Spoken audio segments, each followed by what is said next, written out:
Before we begin, take a moment to get comfortable, dim the lights, and settle into relaxation.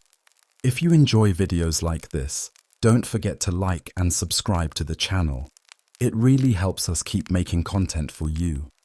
Also, leave a comment letting us know where you're listening from and what time it is right now. We love hearing from you. Now, let's begin. Your brain likes to be right, not just in the sense of accuracy, but in the deeper, more emotional sense of validation. The desire to confirm what we already believe is one of the most powerful drivers of human thought. This is known as confirmation bias, and it affects nearly every decision, opinion, and interaction we have. At its core, confirmation bias is the tendency to seek out, interpret, and remember information that confirms our existing beliefs, while ignoring or dismissing information that contradicts them. It operates quietly in the background, distorting how we gather knowledge, how we argue, and how we construct our view of the world. Imagine you're scrolling through your social media feed. You come across two articles, one that supports your view on a controversial topic and one that opposes it. You're far more likely to click on the one that supports your view. When you read it, you feel validated, as though you've been proven right. If you read the opposing article, you may be more critical of its arguments, searching for flaws, errors, or bias in the writing. This is not a rational process. It's emotional. Your brain is defending its internal model of the world. Confirmation bias doesn't just affect what we read. It shapes how we remember events. Studies have shown that people recall information that aligns with their beliefs more accurately and vividly than information that doesn't. If you believe that someone is untrustworthy, your mind will emphasize moments where they acted suspiciously and forget times they were kind or reliable. Over time, this distorted memory reinforces your belief, even if it's not based on the full truth. This bias is especially dangerous in emotionally charged subjects: politics, religion, identity, relationships. In these areas, our beliefs are often deeply entwined with who we are. To accept information that challenges those beliefs can feel like a threat to the self. So instead, the brain rejects it, often doubling down on the original belief, no matter how flawed. One study asked people with opposing views on the death penalty to evaluate two fictional studies, one showing it to be an effective deterrent, and one showing it was not. Each side found the study that matched their belief to be well-designed and credible, and found the opposing study to be flawed or biased. The twist? Both studies were designed to be equally strong and persuasive, but the bias wasn't in the studies, it was in the readers. Even scientists and experts are not immune. In fact, confirmation bias can be more subtle and insidious among highly intelligent people. They are often better at rationalizing and defending their beliefs with selective evidence. Intelligence, in this case, does not protect against bias. It can enhance it. The effects of confirmation bias ripple into every domain of life. In medicine, a doctor may misdiagnose a patient because they become too confident in their initial hypothesis and ignore evidence to the contrary. In criminal justice, investigators might focus too heavily on one suspect, filtering out clues that point elsewhere. In relationships, assumptions about a partner's intentions can become self-fulfilling prophecies, fueled by selective perception. In the age of the internet, confirmation bias is supercharged. Algorithms learn what you like and feed you more of it, creating echo chambers that reinforce your views. The more you consume, the more confident you become in the reality you've constructed. It feels like everyone agrees with you because everyone you're shown does. Breaking free from confirmation bias is not easy. It requires conscious effort. It means asking yourself difficult questions. Could I be wrong? What would I need to see to change my mind? It means actively seeking out opposing views and engaging with them in good faith, not to win an argument, but to grow in understanding. It means listening to others without immediately judging. It means being open to discomfort. The truth is not always what we want to hear, but the willingness to hear it is what separates growth from stagnation. Confirmation bias lies to you every day.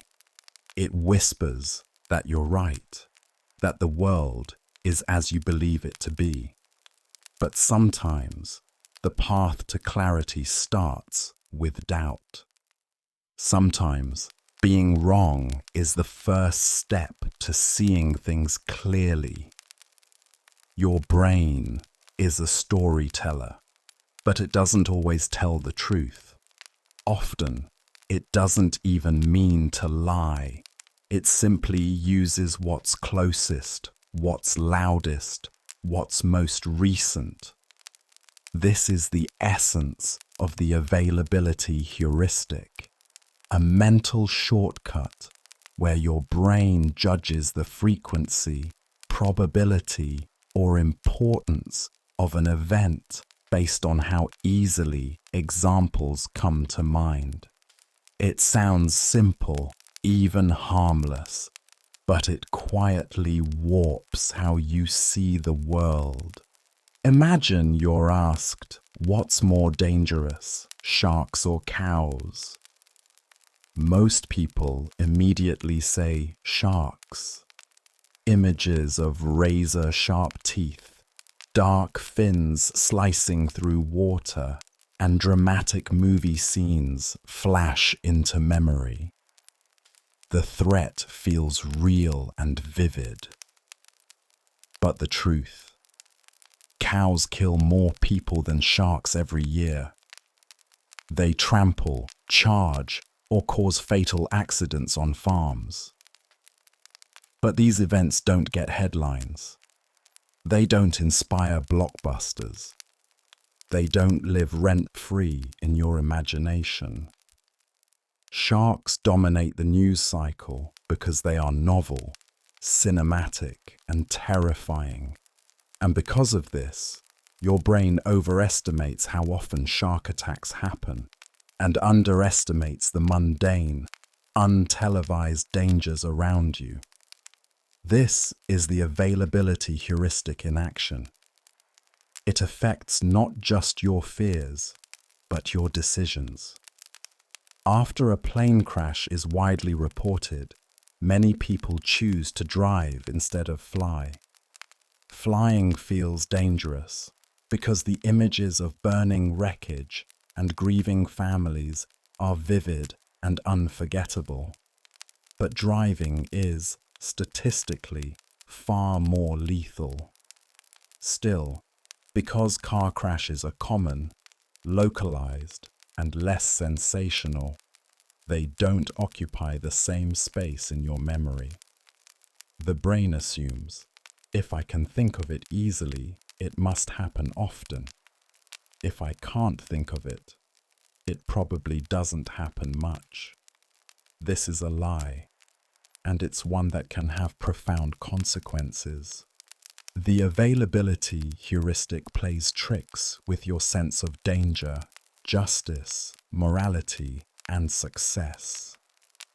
Ask someone how common violent crime is, and they'll likely overestimate it. Why? Because crime stories dominate the news. A single murder can be repeated in headlines for days or weeks. Sensationalism grabs attention, and media companies understand this, so they feed the cycle. You're bombarded with stories that lodge themselves into memory, and then later, when asked to estimate crime rates, those vivid stories are all your brain has to work with. But your brain isn't checking for statistical accuracy. It's checking for emotional weight. The same distortion happens in politics.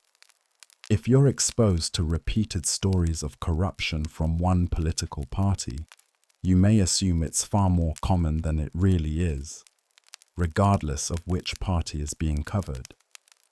If every time you turn on the news, you see footage of protests, fires, or social unrest, you might assume society is on the brink of collapse, even if your own life and community remain stable. This is how reality bends, not through deliberate misinformation, but through selective repetition. Your sense of how the world works is not built from deep databases of facts. It's built from memories. And memories are not stored in order of truth. They're stored in order of intensity. The more emotional an event, the more likely it is to stick. That memory becomes your mental shortcut. The next time you're asked to judge a risk or assess a trend, your brain doesn't search through archives. It grabs the loudest image, the most emotionally charged memory, and says, "This must be common." In relationships, the availability heuristic can make you fear heartbreak more than necessary. If you've recently seen several examples of infidelity in shows, social media, or among friends, you may begin to believe cheating is far more widespread than it really is. This belief can fuel insecurity, jealousy, or unnecessary suspicion. In health, it can cause panic. If a rare disease is highlighted in a documentary or viral post, people begin self-diagnosing, convinced they have symptoms. Doctors often deal with waves of patients fearing conditions they've recently seen portrayed in media, not because they're more likely, but because they're more available in memory. Even the stock market is affected. After a major financial crash, people become more cautious, even when data shows stability. And after a tech boom, people invest more aggressively, even if fundamentals are weak. This behavior isn't rational, it's reactive. People are responding to the most accessible mental snapshots, not the broader reality. The availability heuristic can even shape how you judge others. If you've recently heard a story about someone lying, you might become more suspicious of the next person you meet. If you've watched a documentary on scams, you might interpret kindness as manipulation. Your brain, in trying to protect you, makes associations that aren't always fair or accurate. And perhaps most dangerously, the availability heuristic can erode your empathy. If you've only ever seen one type of person portrayed negatively, repeatedly, and vividly, you may start to associate that group with negative traits. This can happen across cultures, religions, professions, even age groups. Media repetition can feed stereotypes, not because people are inherently biased, but because their brains are lazy. They draw conclusions from what's easy to recall, not from what's deeply investigated. So what can you do? First, be aware. Awareness doesn't remove bias, but it softens its grip. Second, question your instincts. Ask, is this belief based on statistics or stories? Third, diversify your inputs. Don't just consume what's trending or sensational. Look for quieter truths, for underreported realities, for data that challenges your impressions. Finally, be gentle with yourself. The brain lies to protect you, to help you act quickly, to reduce uncertainty. But not every shortcut is helpful. Not every vivid memory is representative. And not everything you can recall easily is actually true. The availability heuristic lies to you every day. It builds a world of half-truths, one headline, one fear, one vivid image at a time. There is a quiet irony in the human mind. Those who know the least often believe they know the most, and those who know the most are often filled with doubt.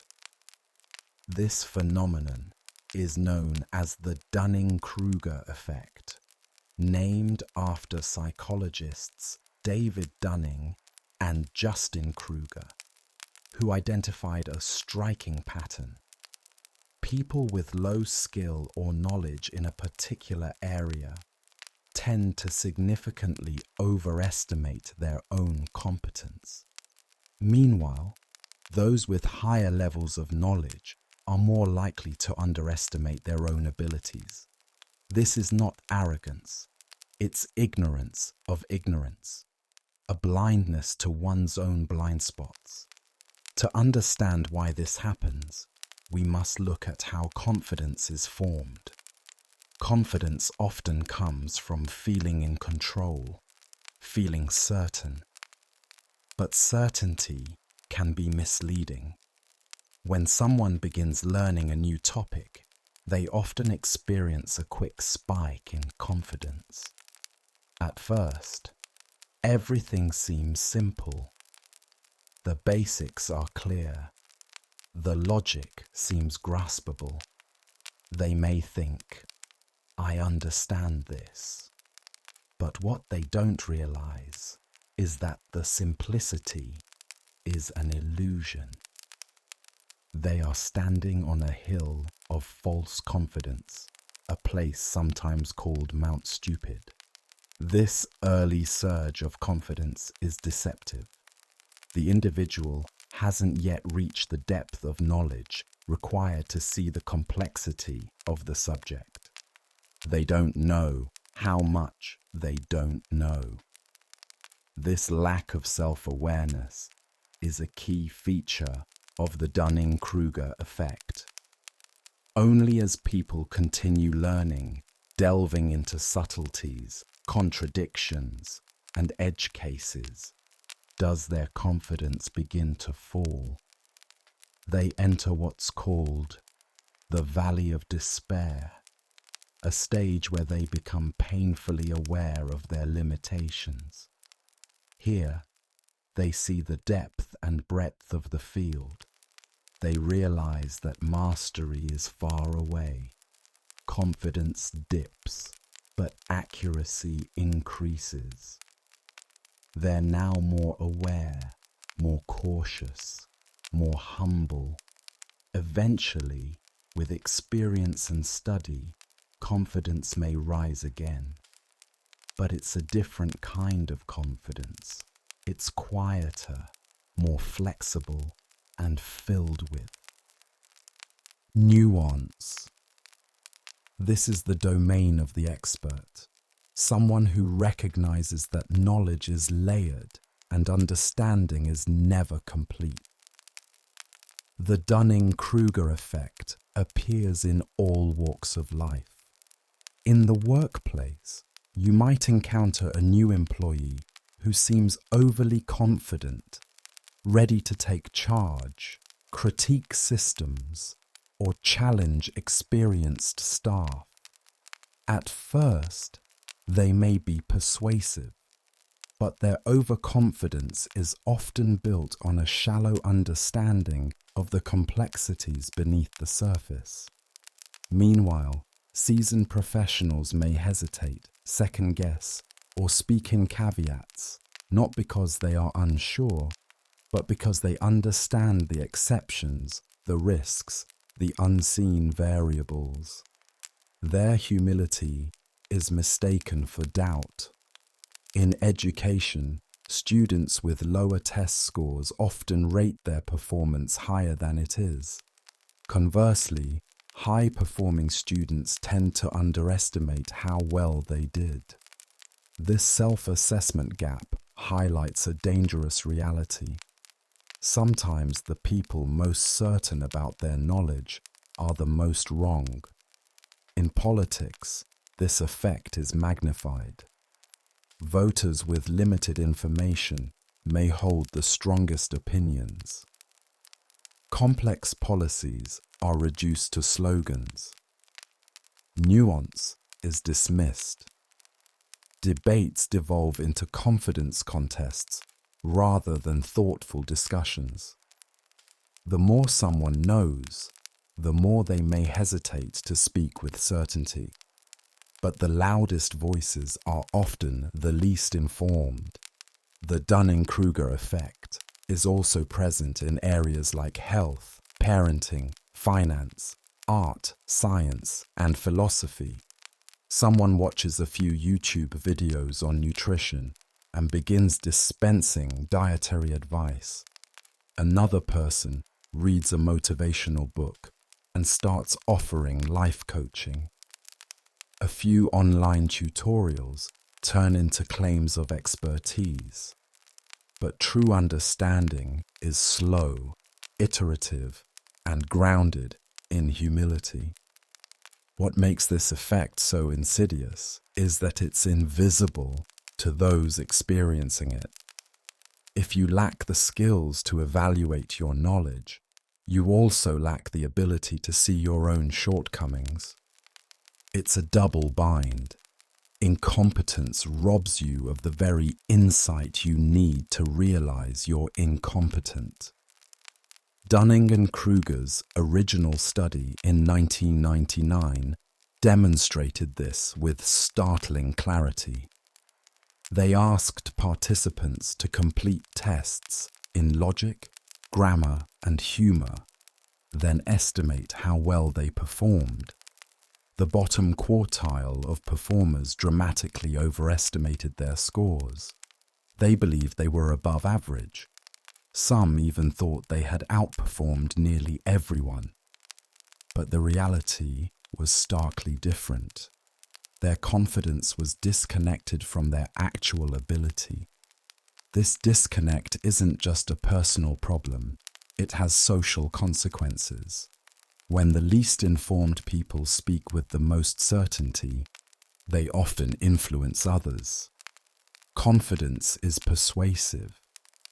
In media, online platforms, and public discourse, loudness is often mistaken for truth. Misinformation spreads because the people least equipped to recognize it are the most eager to share it. Meanwhile, true experts may hesitate. They know that every answer leads to more questions. They've seen how often conclusions shift with new data.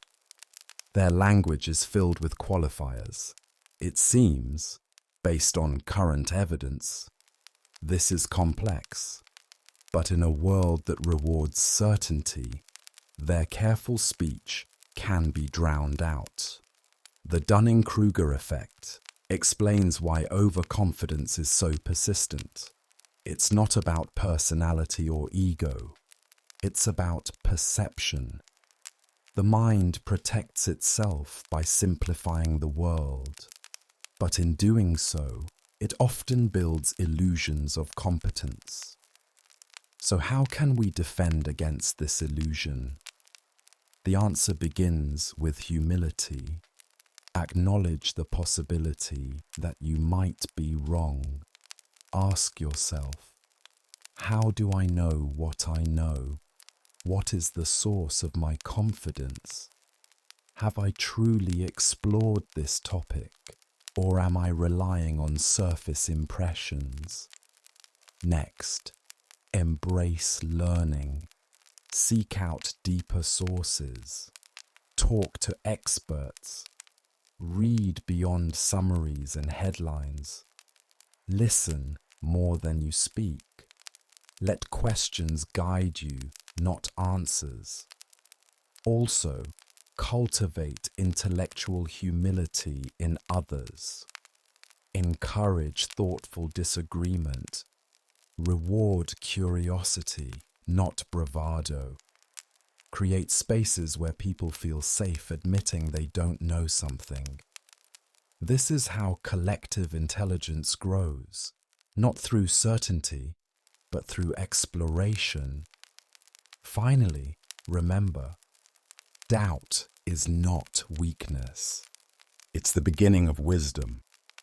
Those who know little may boast the loudest, but those who know much often whisper, and in that whisper lies the truest voice of understanding.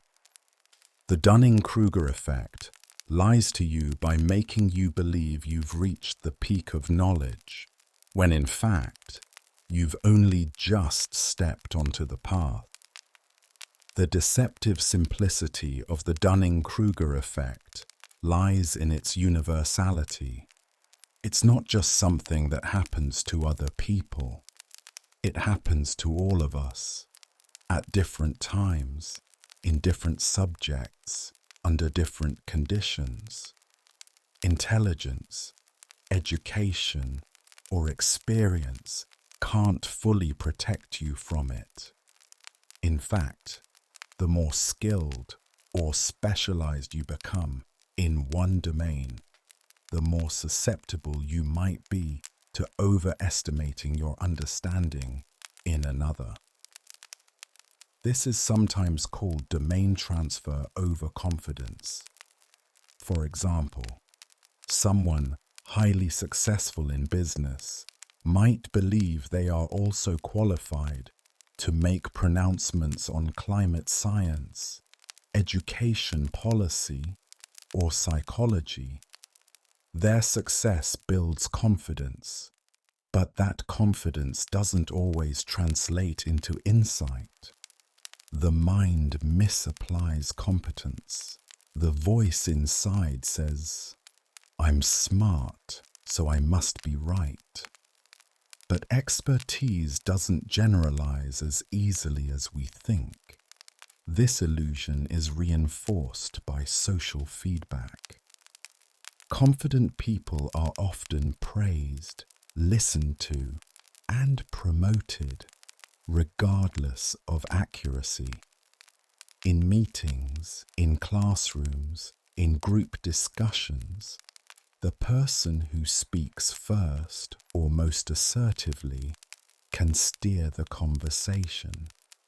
Their certainty becomes contagious, and because people generally dislike conflict or uncertainty, they may nod along even when they harbor doubts. Social media amplifies this effect. Platforms reward confidence, brevity, and boldness. Nuance and humility don't perform well in algorithm-driven spaces. A viral tweet doesn't require deep understanding. It just needs to sound right. This means the Dunning-Kruger effect doesn't just distort individual thought, it shapes cultural narratives. It influences which voices rise and which ones fall silent. There's also a cousin to the Dunning-Kruger effect known as the imposter syndrome, which affects the competent in the opposite way. People with imposter syndrome are often highly skilled but doubt their abilities. They feel like frauds, even in the face of success. They attribute achievements to luck, timing, or external help, rather than their own competence. Ironically, the awareness that you might be wrong is often a sign that you're not. This inverse relationship between knowledge and confidence creates a paradox. The less someone knows, the more certain they feel. The more someone learns, the more doubts emerge. In the space between ignorance and expertise lies a great, silent majority. People who sense they don't know enough to speak, but feel drowned out by those who know even less, yet shout much louder. Education systems often fail to address this illusion. Students are graded on answers, not on questions. They're taught facts, but rarely taught how to measure the depth of their own ignorance. In some cultures, admitting "I don't know" is seen as weak. But in truth, it's a sign of maturity. The most advanced thinkers in history, from Socrates to Einstein, have all emphasized the limits of their knowledge. In interpersonal relationships, the Dunning-Kruger effect can create frustration and misunderstanding. A friend gives unsolicited advice on parenting despite never having raised a child. A coworker critiques a technical task without understanding the details. These behaviors are rarely malicious. They stem from a genuine belief in their own correctness, but they erode trust and communication over time. And in leadership, the stakes are even higher. Leaders who fall victim to this effect may overpromise, underdeliver, or make reckless decisions. They may resist feedback, ignore data, and surround themselves with yes men. History is filled with examples of powerful individuals who led with confidence, but lacked the competence to guide wisely. The consequences of their misjudgments were often paid by others. The Dunning-Kruger effect teaches us a crucial truth. Certainty is not a reliable marker of truth. Just because something feels true doesn't mean it is. Just because someone sounds sure doesn't mean they're right. And just because a thought arises in your mind with conviction doesn't mean it should be trusted without scrutiny. So how do we live wisely in the face of this illusion? We can begin by normalizing ignorance. Admitting you don't know something is not shameful. It's courageous. It opens the door to learning. It invites collaboration. It creates room for dialogue instead of debate. When someone says, "I might be wrong," they're not weak, they're awake. We can also practice epistemic humility, the awareness that our knowledge is always incomplete, filtered through bias, and subject to change. This mindset doesn't lead to paralysis. It leads to curiosity. It asks, what am I missing? Who can I learn from? What if the opposite of what I believe is true? And finally, we can cultivate a new definition of wisdom, not as having all the answers, but as knowing the limits of your answers. Not as speaking the loudest, but as listening the deepest. Not as asserting control, but as inviting discovery. The Dunning-Kruger effect lies to you. It tells you that you know more than you do, that your perspective is enough, that learning is over. But wisdom begins where that illusion ends, in the quiet, uncertain space where doubt lives, where the mind says, maybe I don't know, but I'm willing to learn. One of the most comforting lies your brain tells you is that you are in control, that your actions determine outcomes, that with enough effort, attention, or intention, you can shape the world exactly the way you want it to be.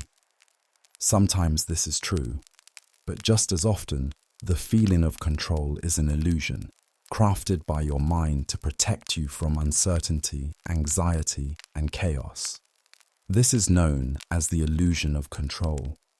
It refers to your brain's tendency to overestimate your influence over outcomes, especially in situations governed by chance, randomness, or factors beyond your awareness. It's the feeling that you're steering the ship, when in reality, you're riding the waves. The illusion of control is subtle. It's not the grand fantasy of omnipotence. It's the small, everyday belief that your rituals, routines, and reactions matter more than they do. Consider games of chance. In experiments, people often roll dice harder when they want a high number, or softer when they want a low number. They may choose specific lottery numbers based on personal significance, birthdays, anniversaries, or repeating patterns, as if these numbers have a better chance of winning. In reality, all numbers have the same odds, but the act of choosing, the sensation of decision-making, tricks the brain into feeling involved in the outcome. This effect isn't limited to games. In sports, athletes develop elaborate routines, lucky socks, specific warm-ups, pre-game rituals. Fans participate too, believing their behaviors somehow influence the match, sitting in a certain position, wearing a specific shirt, avoiding certain phrases. These actions offer no real control, but they provide something else: comfort. The brain craves certainty. In a world filled with randomness and unpredictability, the illusion of control becomes a psychological shield. It reduces anxiety. It gives structure to the unknown. When you believe you have influence, you feel safer, even if that belief is false. This illusion also shows up in everyday decisions. People often feel more confident in their choices if they make them personally, even when the options are random or predetermined. For example, in one study, participants who were allowed to choose their lottery tickets demanded more money to sell them back than those who were randomly assigned tickets. The act of choosing created a false sense of ownership, as if the chosen ticket were luckier or more valuable. The illusion of control extends to success and failure.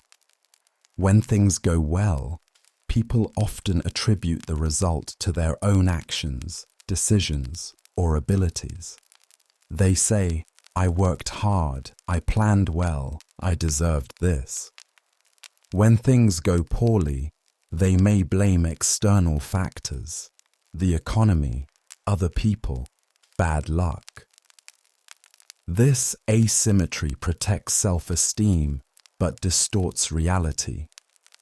In truth, success is often a combination of effort, timing, circumstance, and chance. In financial markets, the illusion of control is particularly dangerous. Investors may believe they have a special knack for predicting trends, picking stocks, or timing trades. They interpret wins as skill and losses as flukes. This overconfidence can lead to excessive risk-taking, poor decisions, and significant losses. The market, like life, is influenced by countless variables, many of them unpredictable. Control is limited, and humility is essential. This illusion also appears in medicine. Patients may believe that their recovery is due to a specific routine, supplement, or mental attitude, even when the primary factor was medical treatment or natural healing. Placebo effects often rely on this illusion, the belief that taking a pill, even an inert one, will lead to improvement. And often it does, because belief itself can trigger real physiological changes. But the underlying mechanism isn't control, it's expectation. In relationships, the illusion of control can be comforting or corrosive. People may believe they can change others through effort, love, or argument. They may take responsibility for someone else's mood, behavior, or choices. But others are autonomous. Their minds are complex. Their decisions are not always responsive to yours. Believing otherwise can lead to frustration, codependence, or self-blame. The illusion of control also shapes how we respond to trauma. In the aftermath of tragedy, people search for explanations. They replay events asking, "What could I have done differently? Could I have prevented this?" This is not always rational. It's emotional. It's the brain's attempt to regain a sense of agency. Blame, even self-blame, is sometimes easier to bear than the idea that terrible things happen for no reason. In studies of people who experienced accidents, natural disasters, or illness, those who believed they had some control, real or imagined, often coped better. Even if their belief was not factually accurate, it provided psychological resilience. This reveals the paradox. Illusions of control can be harmful, but they can also be helpful. They can lead to poor decisions, but they can also provide motivation, persistence, and hope. So, how do we live wisely with this illusion? The answer is not to reject all belief in control. It's to recognize its limits. Control is real, but it has boundaries. You can control your effort, your choices, your reactions, but you cannot control outcomes, other people, or randomness. You can plant seeds, but you cannot command the weather. True power lies in discerning what you can influence and letting go of what you can't. This idea is ancient. It echoes through Stoic philosophy, Buddhist teachings, and modern psychology. It's the wisdom of surrender, not in defeat, but in clarity. Let go of magical thinking. Let go of rituals that bring more anxiety than peace. Let go of the need to explain everything. Sometimes things happen. Sometimes life doesn't make sense. Sometimes you're not to blame. And sometimes you are. Just not for everything. Accept uncertainty. Embrace humility. Seek control where it exists and release the illusion where it doesn't. The illusion of control lies to you. It tells you that the world is yours to command, that your grip is stronger than it is. But freedom begins when you loosen that grip, when you stop trying to hold the ocean in your hands and instead learn to float. Your brain is not wired for happiness. It is wired for survival. And in a world filled with danger, the brain evolved to prioritize one thing above all else: the negative. This is negativity bias. Your brain's tendency to pay more attention to bad experiences, dwell longer on them, remember them more vividly, and react to them more strongly than to positive ones. It is not a weakness. It is a survival strategy written deep into your neural circuitry. Imagine two early humans walking through a forest. One hears a rustle in the bushes and assumes it's the wind. The other hears the same rustle and assumes it's a predator. The second one runs. Maybe they're wrong, but if they're right, they survive. The first one, more optimistic, may not. Through millions of years, the cost of ignoring danger far outweighed the cost of overreacting to it. As a result, evolution rewarded minds that focused on threats. We are the descendants of anxious survivors, not relaxed optimists. This bias is still with us. Your brain treats negative events like Velcro, sticking easily and staying long. Positive events, by contrast, are like Teflon. They slide off unless you intentionally hold on to them. Studies show that it takes multiple positive experiences to counterbalance a single negative one. A kind comment may warm your heart briefly, but a harsh word can echo for days. Negativity bias affects how you interpret feedback. In relationships, one argument can outweigh weeks of peaceful connection. In the workplace, one piece of criticism may linger longer than dozens of compliments. In your own self-talk, a single mistake can overshadow countless successes. This is why you can remember an embarrassing moment from childhood more clearly than yesterday's kind gesture.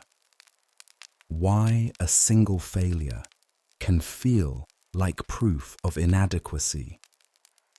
Why your inner critic always seems louder than your inner cheerleader.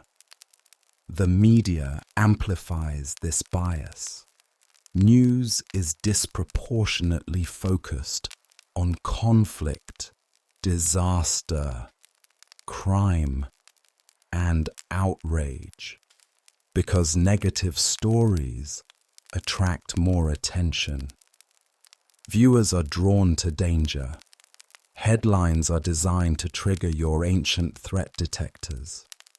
This creates a feedback loop. The more negative stories you see, the more fearful the world seems. Even if crime is down, even if safety is up, your mind may feel surrounded by danger. Negativity bias shapes your memory. In relationships, you might recall every fight or betrayal, while forgetting the acts of love and kindness that occurred in between. In conversations, you may fixate on the one awkward thing you said, even if the rest was smooth. This isn't rational, it's reflexive. It's your brain prioritizing potential threats, real or imagined. The bias also influences your expectations. If something goes wrong once, you may anticipate it happening again, even if the probability is low. If you've been hurt, you might approach new people with caution, assuming they will do the same. This protective reflex can make it harder to trust, to risk, to feel joy without suspicion. Negativity bias is also contagious. When you're around pessimistic people, your own mind becomes more attuned to what's wrong. Complaining spreads quickly. Fear is more viral than hope, and yet you rarely notice it happening. You just feel heavier, more doubtful, more cynical. The mind has absorbed negativity without your permission. Social media intensifies this. Posts that evoke anger, outrage, or fear are more likely to be shared. Algorithms learn what provokes you and feed you more of it. Over time, your digital environment can become emotionally toxic, dominated by the worst-case scenarios, the most divisive opinions, the most extreme reactions. You begin to see the world through a darker lens, not because it's accurate, but because it's what your brain has been trained to notice. Negativity bias can even distort self-image. A person may receive years of affection, care, and affirmation, but one traumatic moment, one insult, one betrayal can overshadow it all. The brain remembers the pain, it replays it, it rehearses it, it believes it must never forget. This is how emotional wounds become identities. So how do we live with this bias? First, we recognize it. Awareness doesn't erase the bias, but it gives us space to respond differently. When a negative thought dominates your mind, ask, is this true or just louder? When you feel overwhelmed by bad news, ask, is this the whole picture or just the part that got amplified? Second, practice intentional positivity. This isn't about denial or toxic optimism. It's about balance. Savor good moments. Pause when something kind happens. Let praise land fully. Train your mind to hold on to the positive with the same intensity it holds on to the negative. Third, reflect regularly. Gratitude journaling is not a cliché. It's a neurological exercise. Writing down positive events each day helps your brain encode them more deeply. Over time, this can shift your emotional baseline. Fourth, limit your exposure to negativity. This doesn't mean ignorance. It means boundaries. Curate your media. Choose what voices you listen to. Don't let your nervous system be hijacked by headlines or arguments that add nothing to your understanding. Finally, be gentle with yourself. The voice that fixates on your flaws is not your enemy. It's a part of you trying to protect you. But protection is not always the same as truth. You are more than your mistakes. You are more than the worst things you've experienced. Negativity bias lies to you. It tells you the world is darker than it is, that you are more broken than you are, that joy is fleeting and pain is permanent. But these are not truths. They are echoes of ancient fears, still living inside a modern mind. And when you see them for what they are, you can begin to choose what you hold on to, not what screams the loudest, but what matters most. Negativity bias does not just live in your head. It echoes through your society, your institutions, your culture. It influences politics, public discourse, health systems, and even education. In politics, candidates often campaign not by promoting hope, but by stoking fear. Fear of crime, fear of outsiders, fear of change. This tactic works because negativity captures attention. It overrides logic. It appeals to your survival instincts.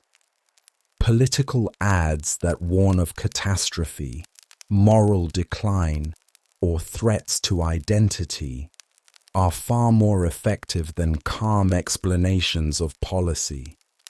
Fear motivates, anger spreads, outrage sells. But when every election is framed as an existential crisis, the public begins to burn out. The nervous system becomes fatigued. Trust erodes. People disengage. Democracy becomes a game of emotional manipulation instead of informed choice. All because the brain gives more airtime to threats than to opportunities. In news reporting, journalists must navigate a difficult truth. If it bleeds, it leads. Stories of war, corruption, scandal, and disaster dominate headlines. They drive clicks, boost ratings, and fuel conversations. But this distorts perception. The more exposure you have to negative news, the more dangerous and unstable the world seems, even if the data tells a different story. For example, global poverty is decreasing, literacy is rising, life expectancy is improving in many parts of the world. Yet most people believe the opposite. Why? Because progress is slow and quiet. It doesn't trigger alarm bells, but disasters do. The negativity bias filters information and builds a worldview that is more pessimistic than reality warrants. This distorted worldview can affect health. Stress from chronic negativity increases cortisol levels. It weakens the immune system. It shortens attention span and disrupts sleep. Over time, it contributes to anxiety, depression, and even heart disease. The body believes what the mind repeats. And if the mind is constantly repeating threats, whether real or imagined, the body suffers. Negativity bias also shapes childhood. In classrooms, students who struggle may be labeled early and internalize those labels. A single bad grade, a moment of shame, or a public failure can define a child's self-concept for years. Praise must be repeated to stick, but criticism only needs to happen once. Teachers and parents who are unaware of this may unintentionally reinforce a child's insecurities even while trying to help. The bias impacts creativity. Artists, writers, and performers often dwell more on negative feedback than positive. One dismissive review can silence a voice. One rejection can stall a career. The mind replays failure with vivid precision. Success, by contrast, fades quickly unless intentionally held. This emotional imbalance doesn't just harm individuals, it dulls innovation. A culture steeped in fear of failure becomes risk-averse. It rewards conformity. It stifles experimentation. And yet, all growth requires mistakes. All learning demands vulnerability. To create anything meaningful, you must accept the possibility of rejection, misunderstanding, and doubt. But negativity bias makes those possibilities feel heavier than they truly are. Even in personal development, this bias warps perspective. People often focus more on what's missing than on what's present. They obsess over flaws, gaps, and imperfections. They compare themselves to others and find themselves lacking. Social media exaggerates this.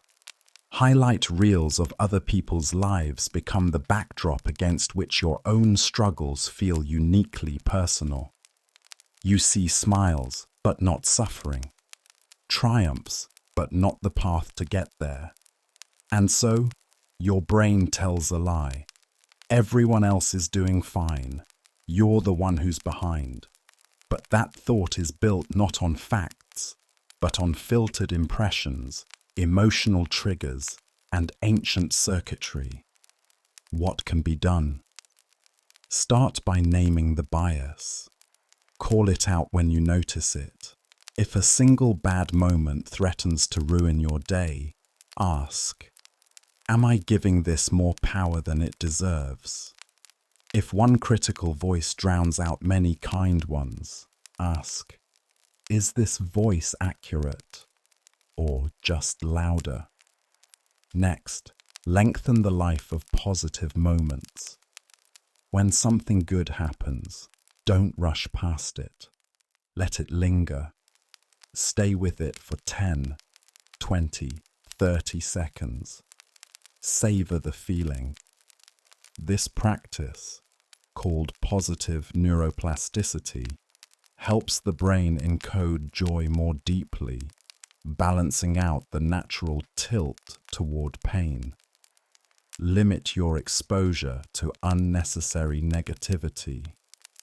Curate your media intake. Take breaks from platforms designed to provoke you. Replace doom scrolling with mindful reading, deep conversations, or time in nature. Your attention is a resource. Spend it wisely. Balance your inner dialogue. If you criticize yourself, follow it with compassion. If you notice a flaw, also notice a strength. If you feel like a failure, list 3 ways you've grown. This is not indulgence. It is repair. You are countering the bias that warps your emotional reality. And most importantly, remember that fear is not always truth. Pain is not always the full picture. And what is loudest in your mind is not always what matters most. Negativity bias lies to you by inflating your pain and shrinking your joy. But you are not helpless against it. You are not doomed to live in its shadow. You can rewire your attention. You can reshape your memory. You can tell yourself a different story. One where light is just as real as darkness and hope is just as valid as fear. There's a strange illusion your brain maintains. It follows you silently throughout the day, through crowded streets and quiet rooms. It makes you feel watched, noticed, and judged more than you actually are. This illusion is called the spotlight effect. Your brain's tendency to vastly overestimate how much other people notice and care about your appearance, behavior, and mistakes. It creates the sensation that you are constantly standing under a spotlight, center stage, the subject of everyone's attention. But here's the truth. Most people are not thinking about you nearly as much as you think they are. The spotlight effect is not born of vanity or arrogance. It's born of awareness.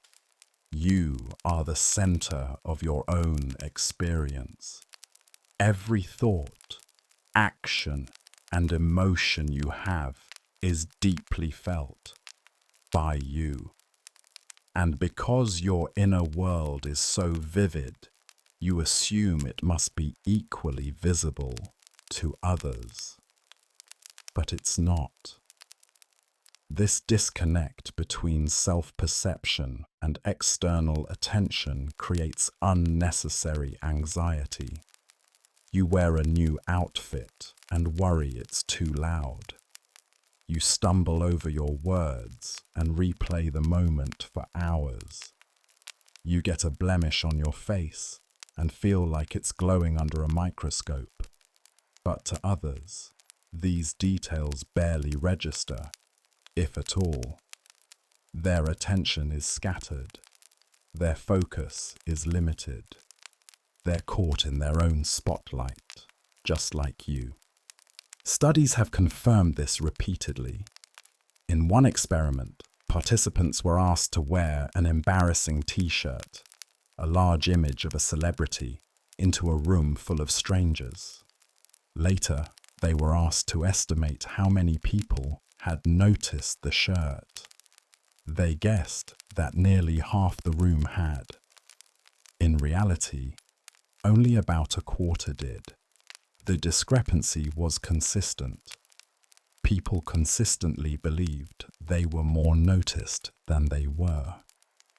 The spotlight effect plays out in classrooms, workplaces, parties, and public spaces. You spill coffee on your shirt and feel like everyone saw. You say something awkward in a meeting and assume it was the highlight of the discussion. You forget someone's name and think they're silently offended. But here's what most people are thinking during those moments. Themselves, their to-do lists, their insecurities, their phones, their own awkward comments, their own self-doubts. They are not cataloging your mistakes. They are not judging your flaws.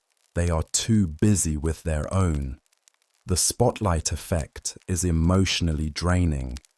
It can lead to social anxiety, avoidance, perfectionism, and low self-esteem.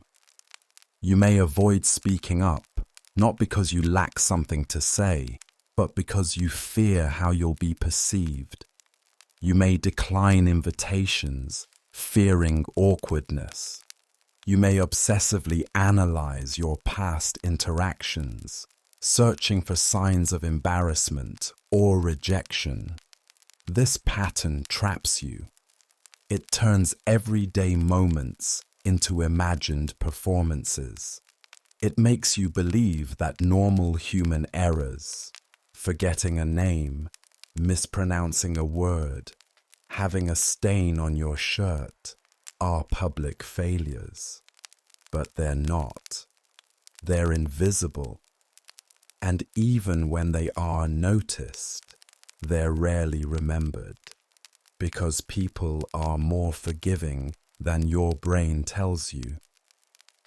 Most don't care about your flaws.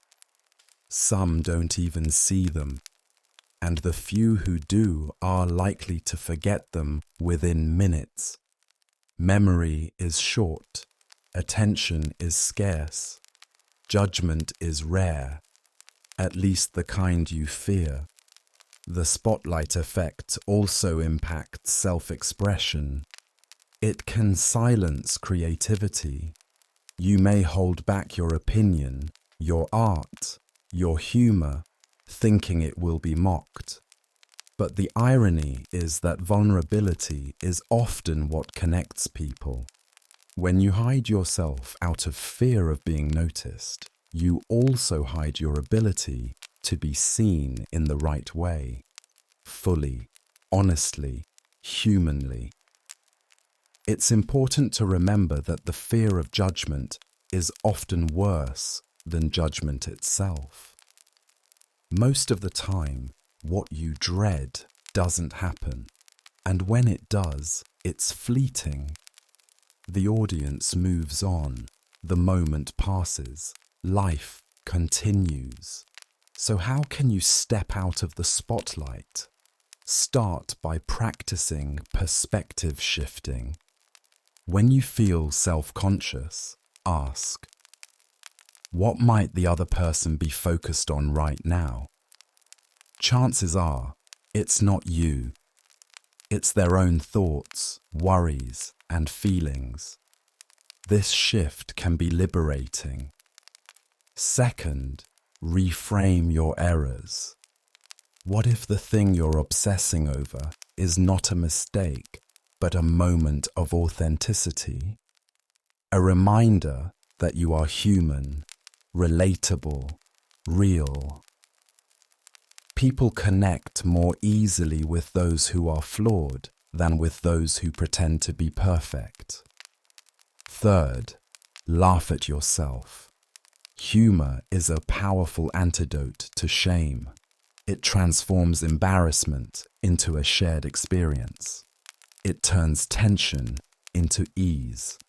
The moment you can laugh about yourself is the moment you reclaim power from the spotlight.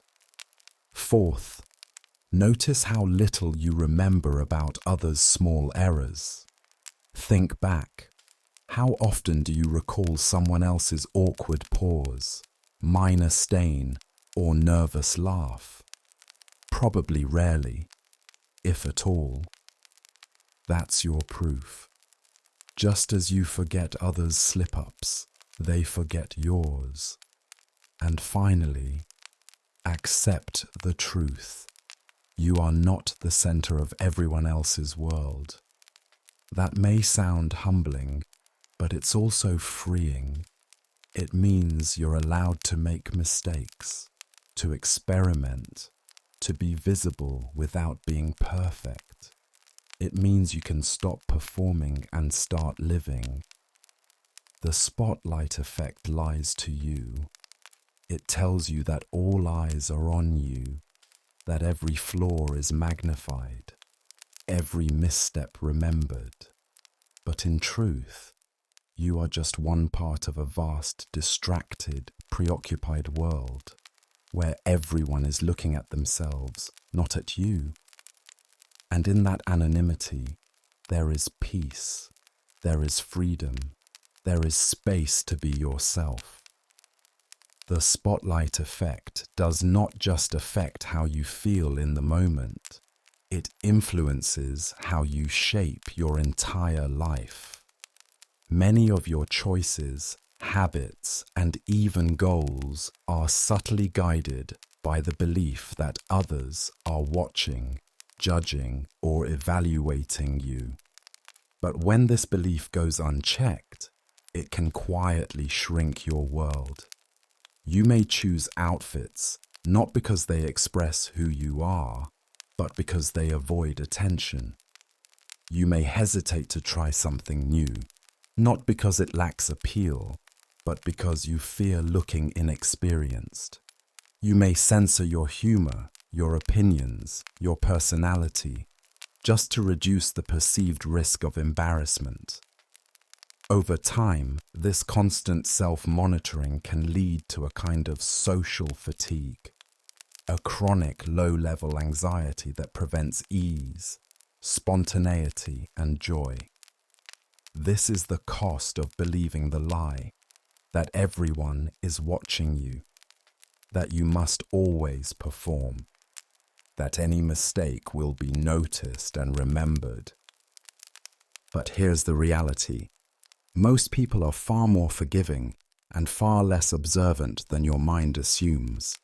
Even in moments of real visibility, giving a speech, being introduced to a new group, making a public error, People rarely remember the details that haunt you.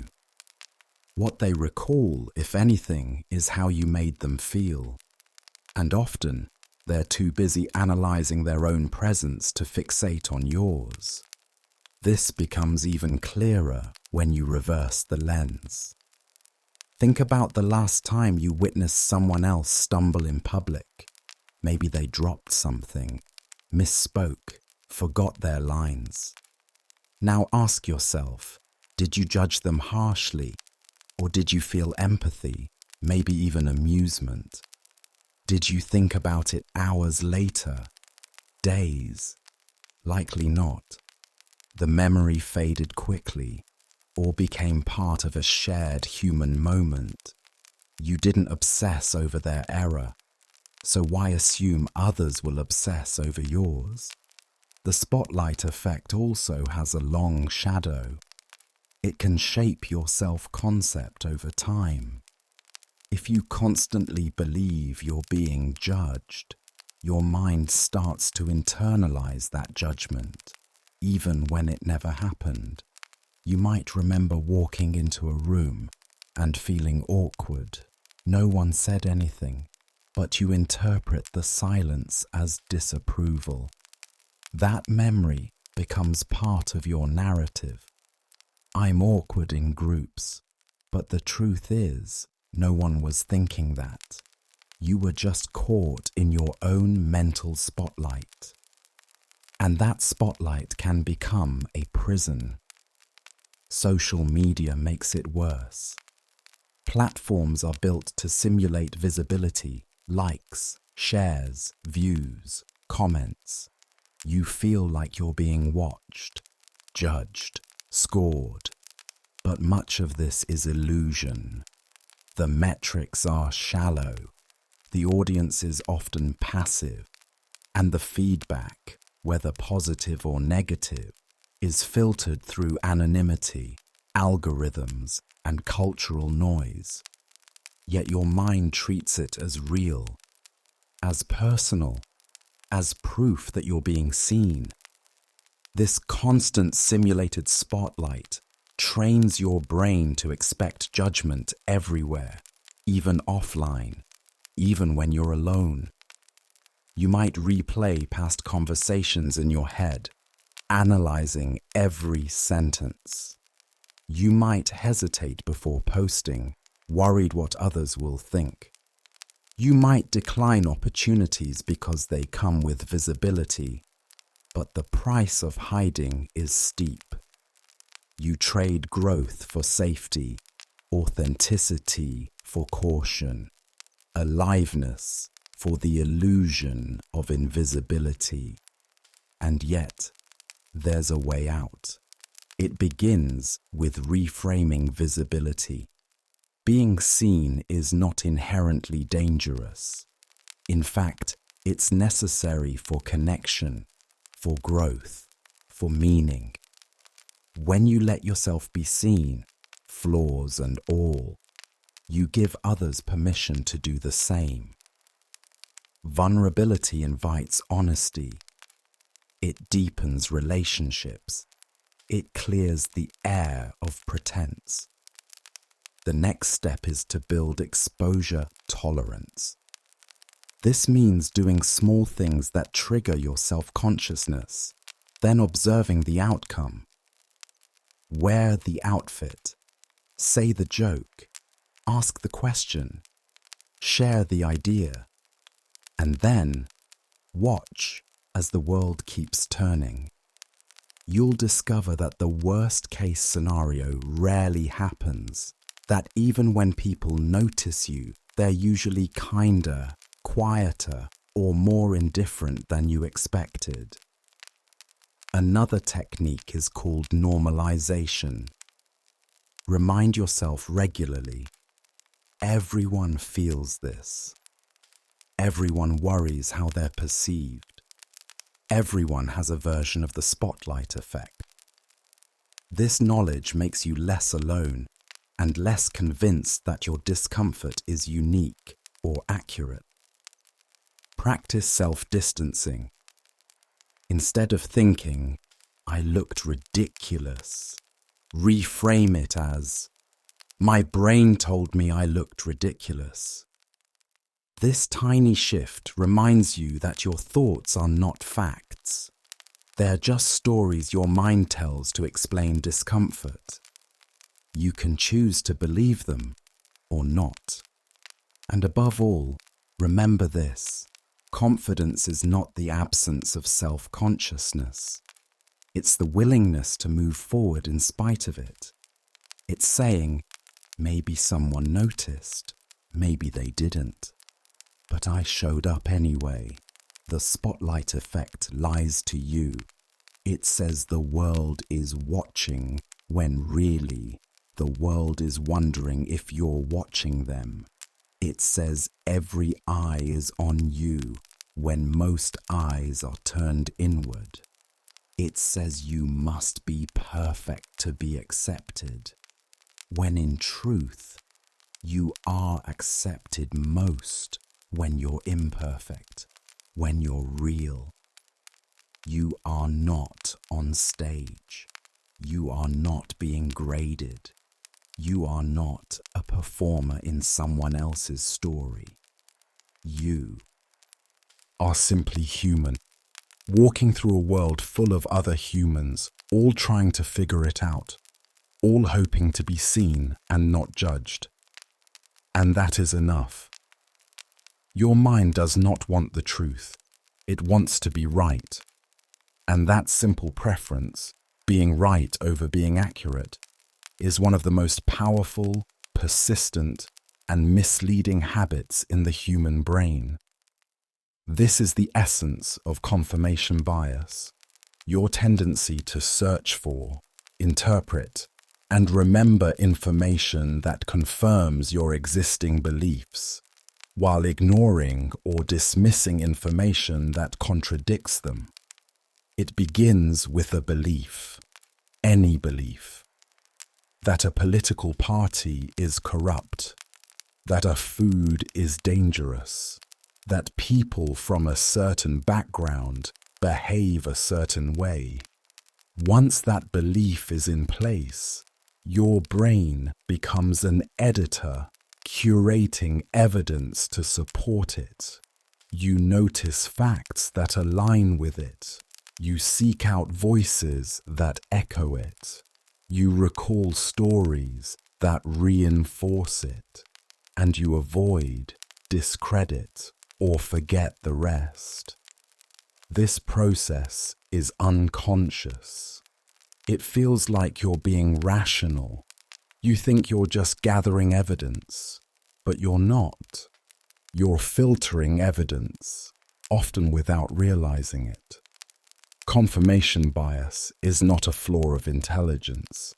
Some of the smartest people are the most prone to it, because intelligence gives you more tools, more ways to argue, more data to cite, more confidence in your views. But intelligence without awareness only strengthens the bias. In conversations, confirmation bias makes you listen selectively. You pay more attention to the points that support your view. You interrupt when someone challenges it. You nod when someone agrees. And afterward, you remember the parts that reinforced your stance and forget the parts that didn't. This is why arguments rarely change minds. People don't process counter-evidence neutrally. They experience it as a threat. The brain treats contradictory information like an attack, activating areas linked to emotional regulation and conflict. It defends rather than considers. Online, confirmation bias is turbocharged. Algorithms learn what you like and then show you more of it. News feeds, recommendations, and search results all reinforce your preferences. Over time, your digital world becomes a mirror, reflecting your beliefs back at you. You feel informed, but you're not expanding your perspective. you're deepening a trench. And when others live in different trenches with different mirrors, the result is polarization. People live in parallel realities, each convinced the other side is misinformed, irrational, or dishonest. But both sides are experiencing the same bias. They just started with different beliefs.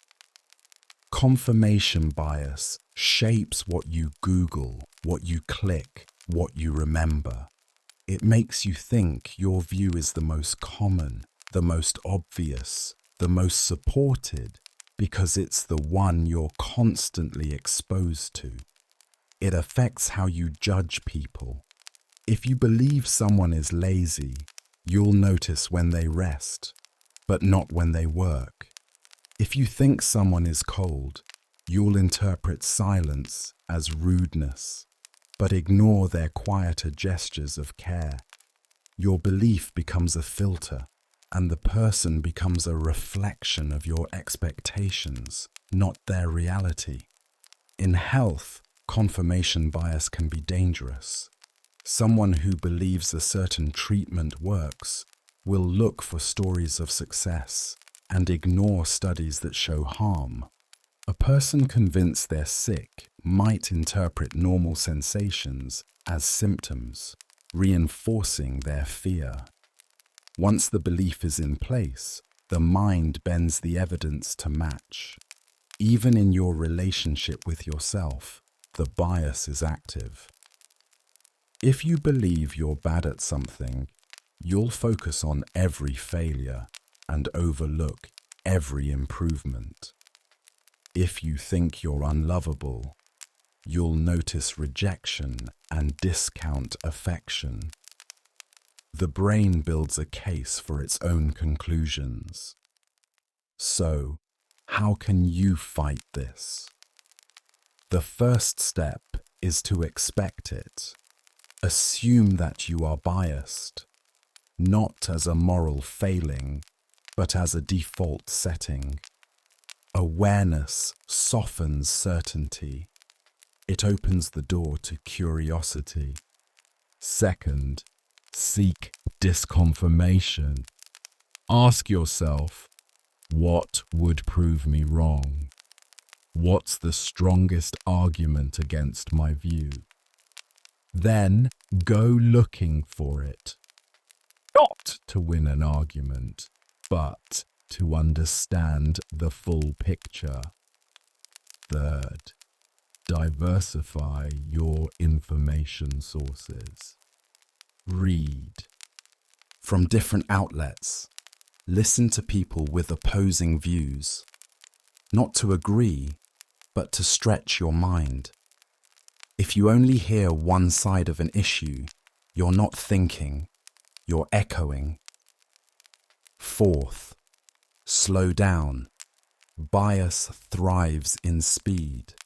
When you're emotional, rushed, or defensive, you're more likely to cherry-pick evidence. Pause. Reflect. Ask yourself, am I seeing this clearly or just comfortably? Fifth, talk to people who challenge you gently, not trolls or provocateurs, but thoughtful voices who make you think. Ask questions instead of making points. Listen more than you speak. Let disagreement be a bridge, not a battle. Finally, hold beliefs loosely. Conviction is valuable, but so is flexibility. Being wrong is not a failure, it's growth. Let your views evolve. Let your knowledge deepen. Let truth matter more than pride. Confirmation bias lies to you. It tells you that you're right because you keep finding evidence that says you are. But often, you're just looking in the same places, asking the same questions, hearing the same echoes. Real understanding begins when you step outside your mental echo chamber, when you seek what's uncomfortable, uncertain, and unfamiliar, because that's where truth lives. There's a trap your brain falls into again and again. It sounds like loyalty, it feels like perseverance, but it's really just fear, disguised as logic. This is the sunk cost fallacy, your mind's tendency to continue investing in something, time, money, energy, or emotion, simply because you've already invested in it, even when it's no longer serving you. The logic seems innocent enough. I've already come this far. I can't stop now. But this thinking ignores one crucial truth. Past costs are gone. They're sunk. What matters now is the future. This fallacy appears in every part of life. You sit through a boring movie because you already bought the ticket. You finish an unfulfilling meal because you paid for it. You stay in a draining relationship because of the years you've shared. You hold on to a failing project because of the money already spent. You keep reading a book you dislike because you're halfway through. In each case, the brain is trying to protect the investment. It hates waste. It hates loss. So it doubles down, even when that means losing more. But holding on to something just because of what you've already lost only guarantees further loss. The sunk cost fallacy distorts decision-making. It shifts your focus from what's best moving forward to what will make the past feel justified. But no amount of persistence can change what's already spent. The question is not, what have I given? The question is, what will I gain by continuing? Psychologists have studied this effect in business, relationships, government policy, and personal habits. In one study, participants were asked to imagine they had invested heavily in a product that was now failing. When asked whether to continue or abandon the project, many chose to continue because of how much had already been spent. But when asked what they'd do if they had just inherited the failing project, their answers changed. Without the emotional tie to the sunk cost, they were more rational. They were more willing to walk away. This shows that the fallacy is emotional, not logical. It's about attachment, identity, and fear of regret. In relationships, this fallacy can be especially painful. You may stay with someone not because the relationship is healthy or fulfilling, but because you've invested years, shared memories, made promises. The idea of starting over feels unbearable. So you stay, even if the connection is eroded, even if the present is unhappy, even if the future looks no better. But time spent is not a reason to lose more time. And love, like effort, must renew itself in the present to have meaning. In careers, people may cling to paths that no longer fit. They study for a degree they no longer care about. They stay in jobs they resent. They continue in fields they've outgrown, all because of the time, money, or status already invested. But fulfillment is not retroactive. It's only found in the now. The sunk cost fallacy can even affect your habits. You might continue a fitness program that's hurting your body, a morning routine that no longer fits your life, or a hobby that's become an obligation. You tell yourself, I've already committed. I've already spent so much. But continuing a bad path doesn't redeem the past. It extends the damage. What drives this fallacy? Part of it is fear. Fear of admitting a mistake. Fear of feeling like a failure. Fear of the unknown. If you quit now, what was it all for? But here's the truth. Stopping is not failure. It's wisdom. It means you've learned. It means you've grown. It means you've chosen a better future over a painful past. Another part is identity. You've told others you're committed. You've built a narrative. You fear what people will think. But identity is not a prison. It's a tool, and it should evolve. So how do you escape the sunk cost trap? First, change the question. Don't ask, what have I invested?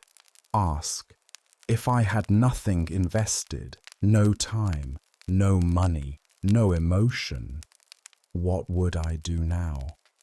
This simple shift cuts through attachment and clarifies your true preference. Second, reframe quitting. It's not weakness, it's redirection.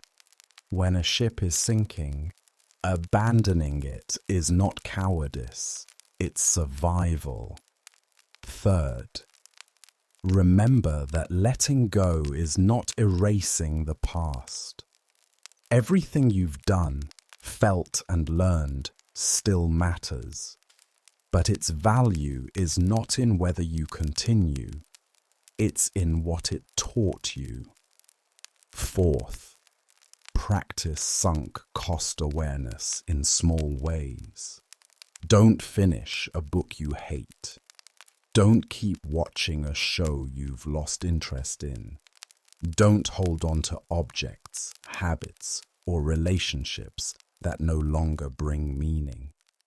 Every small exit strengthens your ability to make clear, future-focused choices. And finally, forgive yourself. Regret is natural, so is uncertainty. But don't let yesterday's choices define tomorrow's potential. The sunk cost fallacy lies to you. It tells you that quitting is wasteful, that persistence always pays off, that you must finish what you started, no matter the cost. But the truth is this: every moment is a chance to start again, to choose a new direction, to stop digging, to walk away, to begin not from loss, but from freedom. Your brain loves shortcuts. It doesn't want to analyze everything from scratch. It wants patterns, consistency, simplicity. So when it finds one good thing about a person, idea, or product, it often assumes everything else about it must be good too.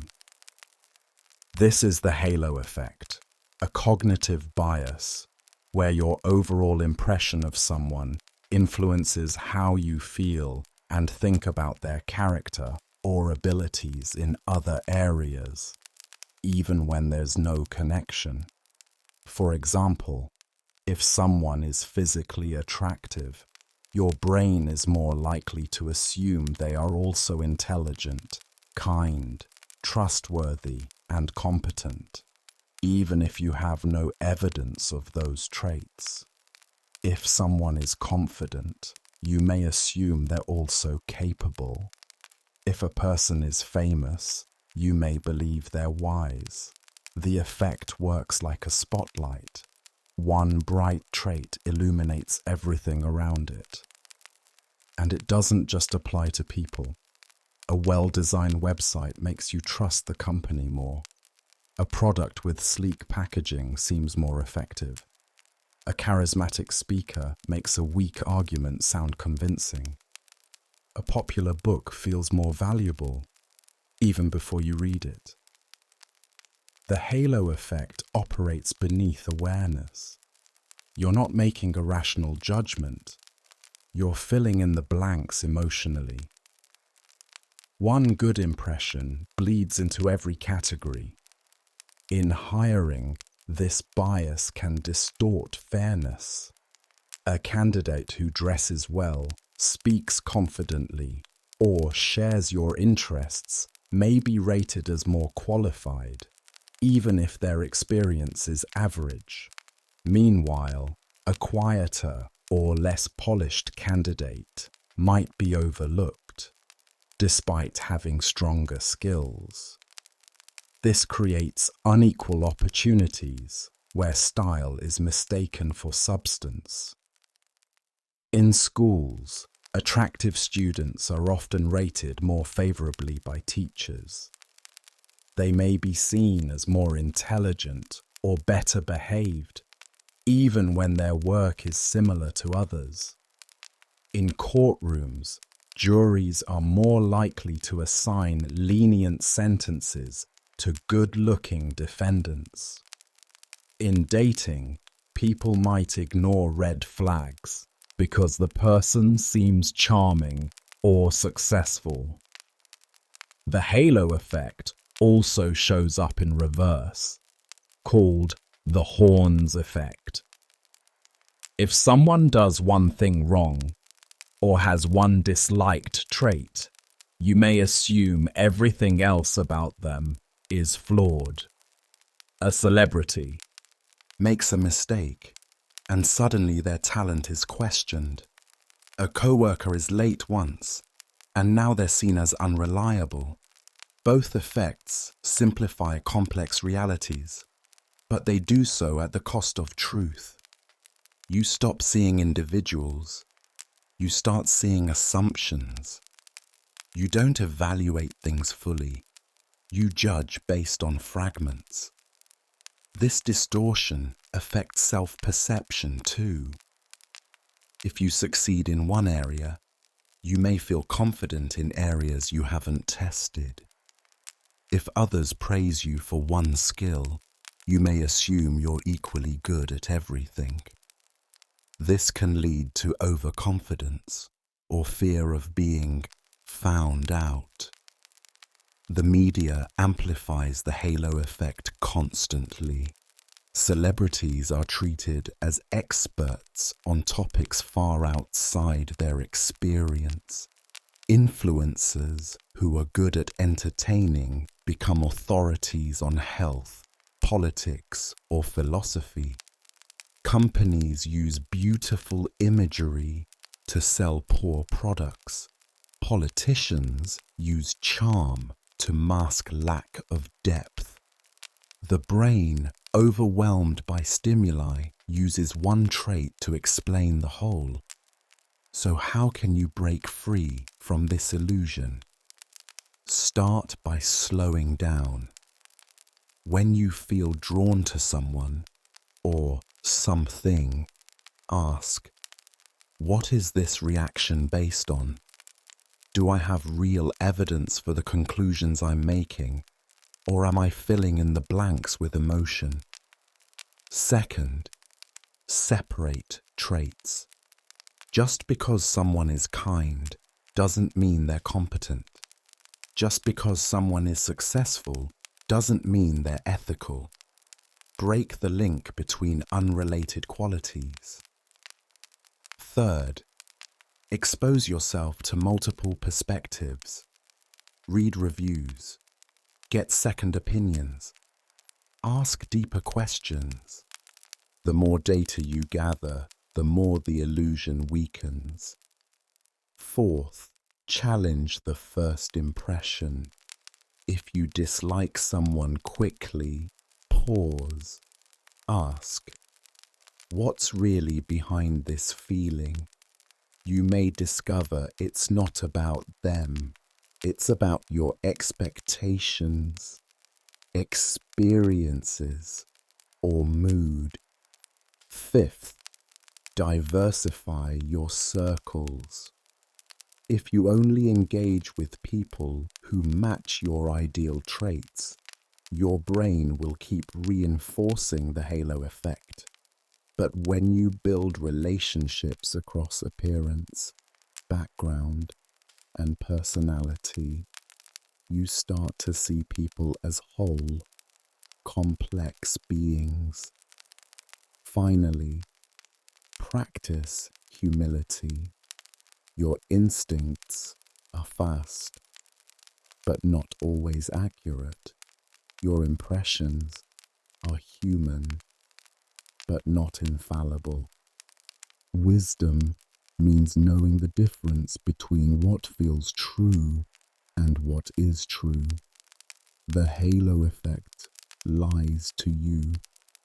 It tells you that one bright trait means total brilliance, that first impressions reveal full realities, that beauty equals goodness, that charm equals depth. But none of that is guaranteed. True understanding begins when you look past the glow, when you trade the easy answer for the full picture. Because no one is all good or all bad, and the truth is rarely found in the shine. Your brain wants to feel normal, so it tells you that you are, and not just that, you're average, typical, aligned with the group. Your preferences, your choices, your values, your brain assumes most people share them. This is the false consensus effect, the belief that your opinions are more common than they really are. If you support a policy, you think most others do too. If you dislike a celebrity, you assume that opinion is widely held. If you break a rule, you convince yourself everyone else would have done the same. This bias creates a false sense of safety. It tells you, I belong. I'm not an outlier. But often, it's a lie. Your views might be rare. Your habits might be unusual. Your beliefs might be unique. But your brain hides that truth to protect you from feeling isolated. In conversations, the false consensus effect makes you expect agreement. When you don't get it, you're surprised or defensive. In groups, it makes dissent feel threatening. If everyone thinks like you, then disagreement must be wrong. But the world is more diverse than your brain tells you. People carry different histories, values, and logic. Your mind, shaped by your life, is one of billions, not the blueprint for everyone else. Awareness of this bias brings humility. It reminds you to ask, not assume, to listen, not project, to understand, not expect. The false consensus effect lies to you. It says your thoughts are shared, your views are standard, your path is common, but often they are not. And that's not a flaw. That's your gift, your mind, distinct in a world of difference.